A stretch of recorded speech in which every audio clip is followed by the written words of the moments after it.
Milé dvojice 50+, s vetrom vo vlasoch a možno aj s Voltarenom na kolenách.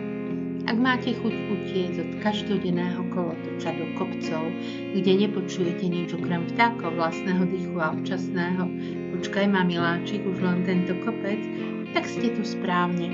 Vítajte v Zemplínskych vrchoch v Maďarsku, konkrétne v Háromhute. A prečo práve tu? Lebo tu nájdete 3 huty, 0 stresu a nekonečno výhľadov. Takže Háromhuta je ako stvorená pre 50-tníkov a starších, ktorí už netúžia po nočnom klube, ale po nočnom tichu a chcú počuť ráno vtáky, nie budík. Ponúkame tým na 3 skvelé cyklovýlety. Prevýšenie síce občas zabolí, ale výhľady tie liečia dušu, chrbát aj sedacie svaly. Tak hurá do toho. Tak, poďte cyklohrdinovia. Deň prvý a moto dňa nie je hanba zosadnúť a tlačiť. Hlavne, že máte termosku s kávou a odhodlanie. Prežili sme už aj horšie.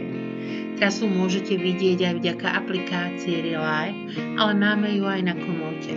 Z Kozíbhuty vyrážame tam, kde asfalt vystrieda krásny les a prevýšenie 14%.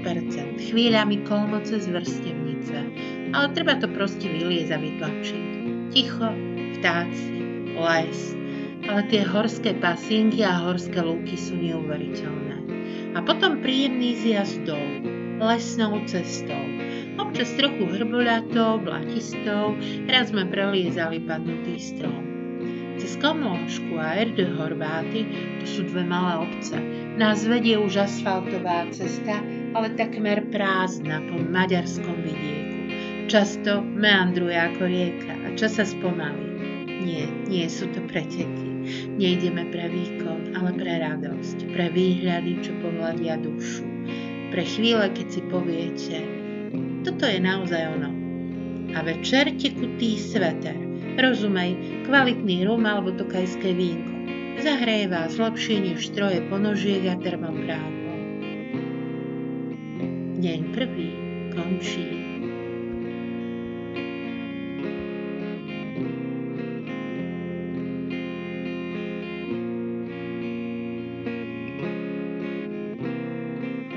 Deň druhý, hrad Regec a Sklárske huty. Z Kozíbhuty sme zamierili dolu a potom opäť stúpanie hore.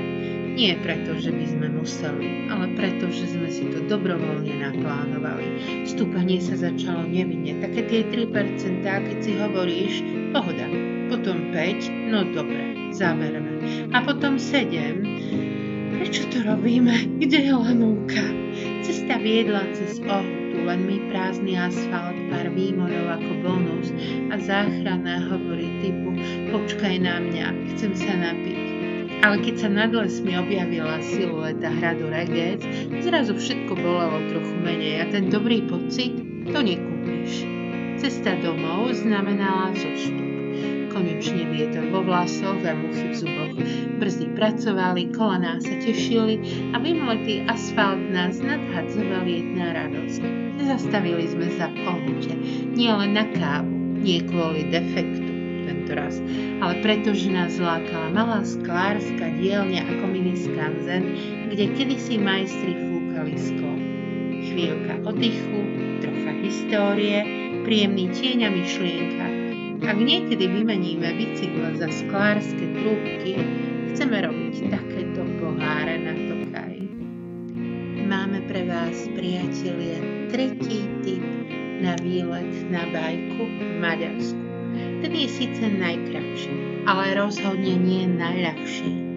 Zo srdca Kozíbhuty, teda jednej z tých 3 hút, vyrážame smerom na Grendáš, turistickú križovatku ciest, ktorá leží o pekných pár výškových metrov vyššie, konkrétne o 200. Na prvý pohľad to dáme za chvíľu, na druhý pohľad, prečo to stále ide hore? Cesta vedie medzi lesmi, strieda sa asfalt so štrkom, no výhľady cez stromy sú čoraz kratšie. Keď sa ich konečne odvážite vnímať cez to dýchanie. No a keď sa vyšvihnete na vrchol, gerendáž vás odmení ako málo ktoré miesto. Ohnisko, ak si so sebou ťaháte špekačky a nie jednu. Prístrešok, ak by ste sa rozhodli rovno prespať. A to po stúpaní znie celkom rozumne. A výhľady, ktoré stoja za každý nadýchaný liter vzduchu počas výšľapu. Takže krátka trasa, trošku väčší výkon a ešte väčší pocit víťazstva, že som to vyšlapala. Lebo v Zemplínskych vrchoch to nie je len o kilometroch, ale o tom, čo po ceste nájdete. Pokoj, výhľady, vlastné myšlienky, proste tie najkrajšie veci.